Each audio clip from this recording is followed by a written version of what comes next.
Hi there, my name is Cece and I'd like to welcome you guys to this episode of Zelda Mailbag, and I hope you enjoy!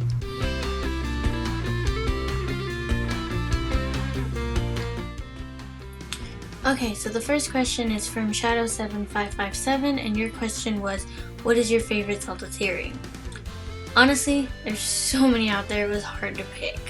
But I honestly think that I really enjoy the theory on the Sheikah and how they were involved with specific wars and how it correlated with the Shadow Temple. Shadow Temple really creeped me out throughout Ocarina of Time, so that one caught my attention. I really like the way Commonwealth did his collaboration with, I believe, M Production and Zelda Conqueror for his Hyrule's Darkest Secrets, with chapters dividing each one into separate wars throughout Hyrule, which also was altogether really interesting. I really recommend checking out his channel, well, all three of those channels, along with like Vortexy Gaming, so HMK, those are some of my favorite Zelda theorist videos, Dr. Wily as well. But M Productions and Commonwealth really stuck out to me when it came down to the Zelda theories on war, and the Sheikah one stood out the most to me. I really enjoyed that one. What's up guys, RMFH here, and today I'm going to be answering some of your Zelda mailbag questions. So let's go with the first one here, Goku Wins. What would you recommend as a great show for someone who hasn't watched anime in a long time? Well, Goku, I would recommend Death Note. It's a very, very good series.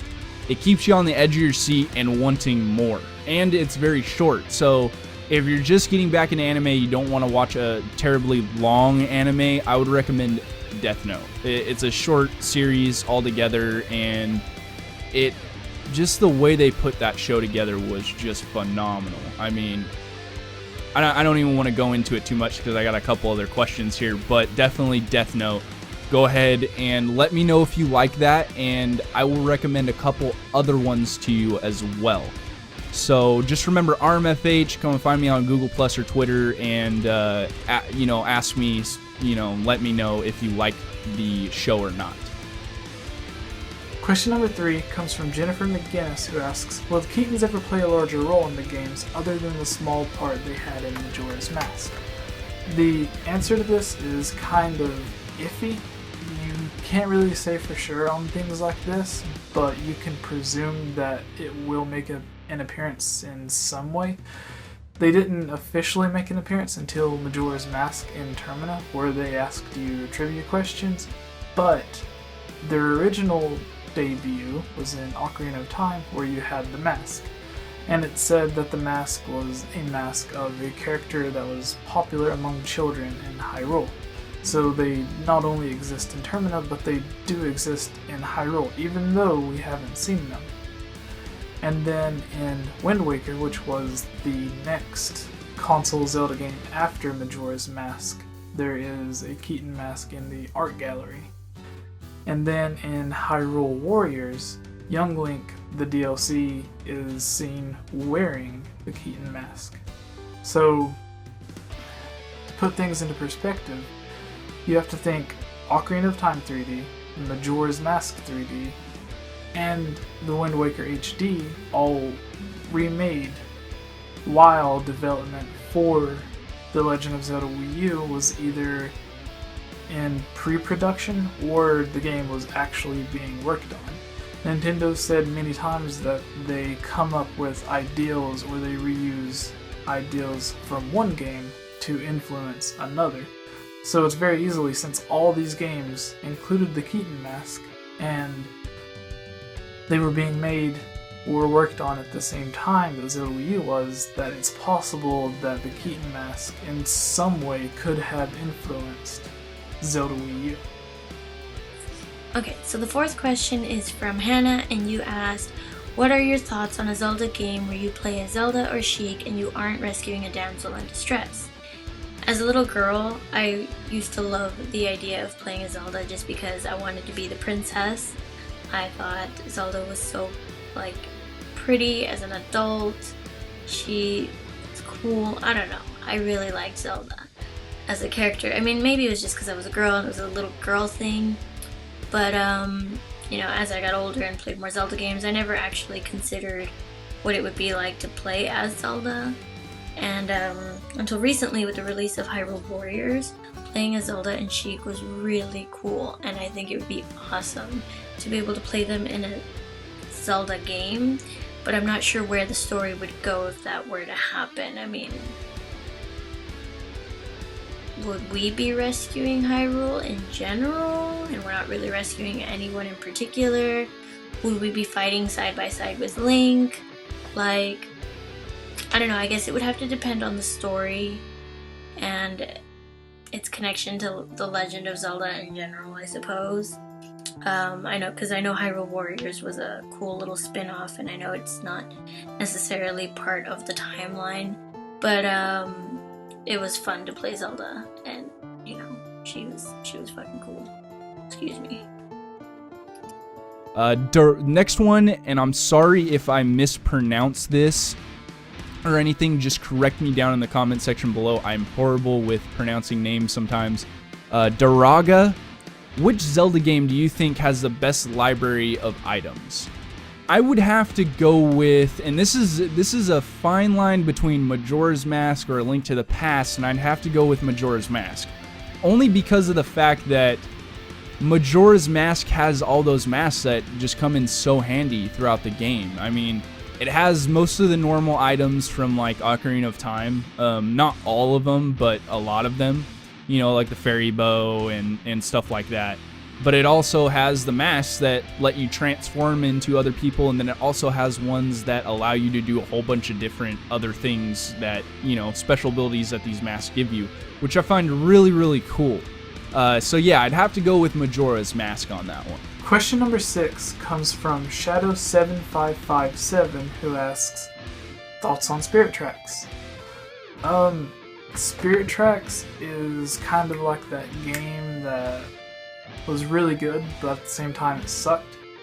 Sounds weird, yeah, but you have to think the gameplay was good, the story was good, but just like Phantom Hourglass, it was all touch control. Nobody liked that. Even Phantom Hourglass had something in the dungeon that you keep going back to, where it was Easter egg or something put in there by one of the developers or the translators, actually saying that all touch control was a poor ideal and that it should have had traditional style controls. My thoughts is, if they brought the games to the Wii U, which they already have, but as a remake as opposed to just being ported to the virtual console. Because if any game deserves to be remade, it is the DS games. Bring them over, like I said, they already have, but up-res them to HD, and instead of having touch control, allow it to be optional, but if you want traditional controls, you can do that. And if you pick traditional controls, allow the top screen for the original game to be the bottom screen. And then have the bottom screen, since that's the one that you actually played as Link on, to be the top screen. And then whenever it does like the boss battles and stuff that requires both screens, then flip it again. It wouldn't be that difficult. Honestly, it'd probably take a day, a week at the most. The game's already running on Wii U. You just have to up-res it. Any emulator can do that. Look at Dolphin emulator or any Nintendo 64 emulator. And then just remap the buttons. It's not that hard. They should do it. It would sell tons of copies. Everybody would love it. It's already one of the most popular Zelda games because the DS is so popular, but just because it's popular doesn't mean that it's a fan favorite. It's at the bottom of almost every Zelda fan's list of best Zelda games. But with that said, it did sell a lot because it was on the DS, which sold, gosh, 140, 150 million, and still sells new consoles. Okay, so question number 7 is from Dumbledore, and you asked, what are your thoughts on Linkle, or a female Link? Remember, Link has had a sister before in Wind Waker. Yes, Link had a sister in Wind Waker, and we had to save her that was her character. Ganondorf was kidnapping all blonde little girls looking for Zelda. And, I thought it was really cute that he had a sister. I liked the bond between him and her in Wind Waker. The emotion shown when Link was ready to jump off the cliff to run after her right before Tetra caught him. But Linkle is a little bit different because in Hyrule Warriors, she's not just a playable character, but she's fighting. The sister in Wind Waker, they're different images in my head. Of course, obviously. And to be honest, I'm not a fan of Linkle's name. Linkle, like Link. Oh. Just sounds like there wasn't much effort put into her name, but I don't know. That's just me. Her character looks cool. I just wish her name wasn't Linkle. And I thought it was interesting because online I found a theory that said something like Linkle is the daughter of Tingle, which would be kind of funny, interesting, weird, but I didn't look much into that. I guess those are just my thoughts on her so far. I guess I'll have more thoughts on her as it progresses and I can actually play as her. I'm looking forward to playing as her in Hyrule Warriors Legends, but for now I can't say much, I guess. Just that she looks really cool. I like her outfit. She's like I've always liked the idea of a female Link, and that whole joke with like, oh, I'm Zelda, but it's Link, and or like, oh, you're not a real Zelda fan. So it's always like brought up that thought of like, oh, what if there was a female Link, and like now here she is. So yeah, I think she would be fun, interesting to play as. So we'll find out eventually, when it comes out. So the third and final question comes from Two Moogles Gaming, and they ask, what Zelda boss would you most want to make another appearance in a future Zelda game? I would have to go with Volvagia. Volvagia was one of my favorite bosses from Ocarina of Time, and they haven't done a dragon boss like that in a while, and I'd really, really like to see them come out with that. Hopefully it's in Zelda Wii U. We won't know until it comes out, but I really, really, really hope they either bring it back Volvagia or they add in a new dragon that's similar to Volvagia. I know they did the Ice Dragon, I believe, in Twilight Princess. I could be wrong. Or it was an ancient bone dragon from Skyward Sword. I can't remember. But those ones were pretty cool, but they were not like Volvagia. They weren't like Volvagia at all. And I just would really like to see Volvagia come back and, see another sick cutscene with a dragon coming out of the lava in Death Mountain. It would bring back a lot of nostalgia for me, number one, and number two, just seeing a dragon come out of the lava like that in any kind of Zelda game is just simply amazing. But yeah, those are all my questions. You guys all have a good one. Peace out. Question number 9 comes from Anna or Anna de la Cruz. Sorry if I got your name wrong. She asks, what would happen if Link would have stayed in Termina after saving the world from Majora? The answer to this is simple. Hyrule would have been destroyed. The reason behind it is a little bit more complicated, and I'll explain. If Link would have stayed in Termina, well, first off, we know Link went to Termina in the first place to find Navi or Navi. The fairy wasn't there, so he ended up going back on another adventure, or at least leaving Termina in order to find Navi. We assume on this adventure he learns all of the skills that he uses to teach to the hero of Twilight and Twilight Princess. That's important because if he doesn't go on his adventure, he stays in Termina, he doesn't learn the moves, but again, we assume he learns as he ages normally instead of just picking up a sword and popping 7 years in the future. So he learns these moves naturally on, we assume, would be his third quest. Since he never leaves Termina, he doesn't go on that quest, he doesn't find Navi, he doesn't do all of these things to learn the moves, so he can't teach Link from Twilight Princess. And his body's in Termina, so even if he did know the moves, like he already knows the spin attack. he wouldn't have been there to teach it to Link from Twilight Princess, the hero of Twilight.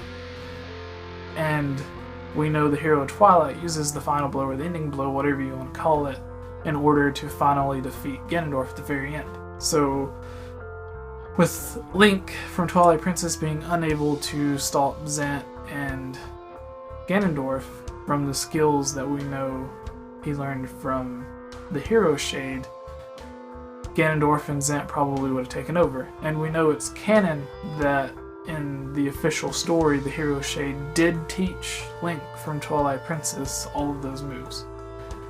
In the game, they're optional, but in canon, you do learn them. So, with Ganondorf and Zant taking over, we assumed the same thing would happen. That happened between Ocarina of Time and the Wind Waker. The gods come in, they flood Hyrule, save the people from Ganondorf once again, and there's another flood. So either way, Ganondorf takes over, Hyrule's doomed. It gets flooded again, so it's destroyed. So, I mean, Hyrule's pretty screwed either way. Okay, so the 10th question is from Colonel Majora. You asked, after enough games are released, would you like to see another volume of Hyrule Historia? Duh! Hello? More background information, more concept art, more timelines, more things to build theories off of? That'd be so cool. More theories to watch, more thought-provoking information. Like, I would love that. I would love another volume of this. Yeah, there's not much to say to answer that, but yes, I would definitely love a new release of this after more games have been put out. Okay, thank you guys for checking out this Zelda Mailbag. Hope you guys liked it. If you did, go ahead and subscribe to Game Over Jesse. Highly recommend it. Awesome channel. And I'd like to thank him for having me on here, letting me work on this with him. It was really fun. I enjoyed doing this. And I look forward to reading any of the comments and responses you guys may have, okay? Enjoy. Bye!